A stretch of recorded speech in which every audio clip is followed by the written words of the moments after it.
युग का परिवर्तन सदा विध्वंस से आरंभ होता है महाराज। ग्रह नक्षत्र की स्थिति एक विराट परिवर्तन की ओर संकेत दे रही है। विध्वंस तो युद्ध में होता ही है महर्षि। किसका विध्वंस होगा ये बताइए।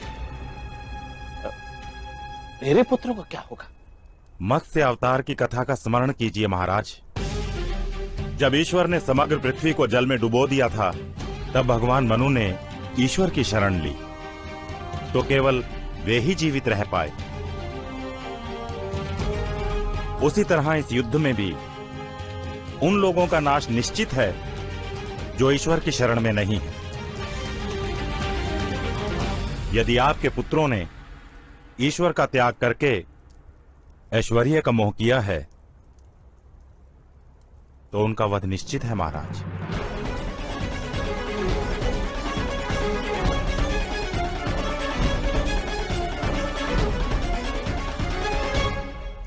किंतु मेरे पक्ष में भी सामर्थ्य कम नहीं महर्षि।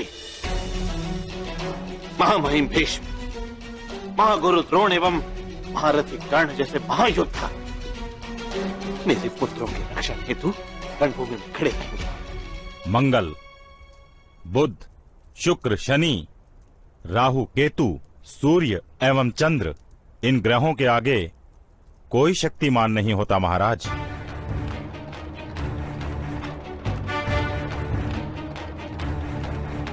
जिनकी मृत्यु का समय आ गया हो, उनके पास कोई रक्षण नहीं होता। हां, केवल आप उन आघातों के लिए अपने हृदय को सज रख सकते हैं महाराज, बस। तात्पर्य? क्या मेरे किसी पुत्र की मृत्यु होगी युद्ध में? कुरु वंश का संपूर्ण विध्वंस होगा।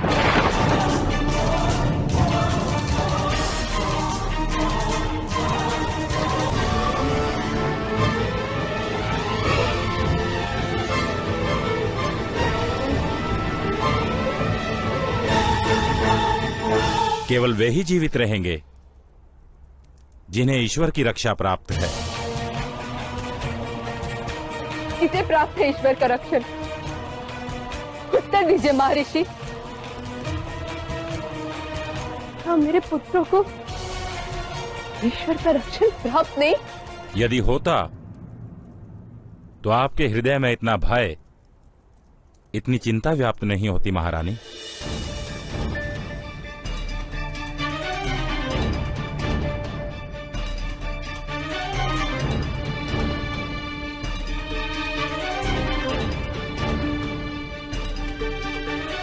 मेरे पुत्र की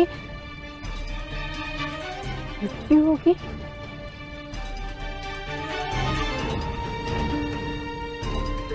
नहीं। क्या इसीलिए महर्षि व्यास ने मेरे पुत्रों को जीवन दिया था?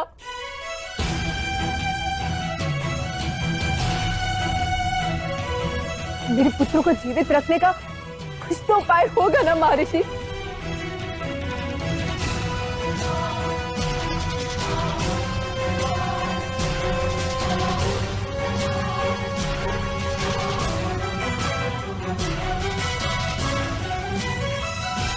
आपके एक पुत्र की रक्षा करने की शक्ति है आपके पास। आप अपने किसी एक पुत्र को जीवन दान दे सकती हैं महारानी।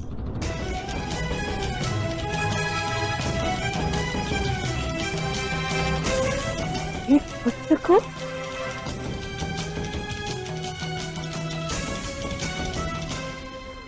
भगवान शिव ने मुझे 100 पुत्रों का वरदान दिया था।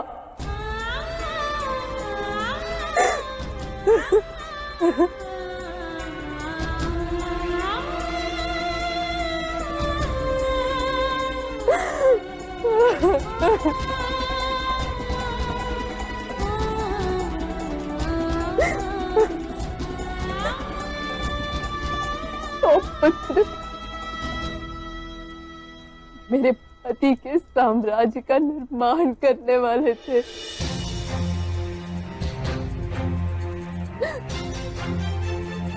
और आप कहते हैं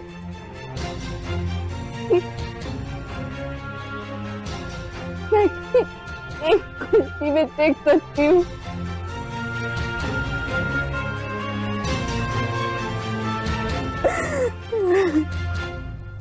महारानी, वो भी सरल नहीं,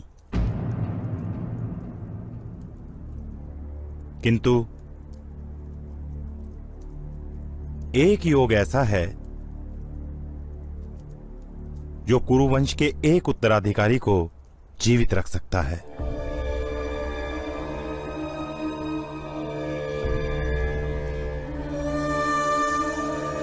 किसे जीवन दे सकती हूँ मैं? किसे जीवन दान दे सकती हूँ? कैसे दे सकती हूँ? किसे जीवन दान देना है, ये आपका निर्णय है महारानी। कैसे जीवन दान दे सकती हैं, ये आपको सोचना है। मैं तो इतना भी नहीं कह सकता कि इस योग का लाभ आपके पुत्रों को होगा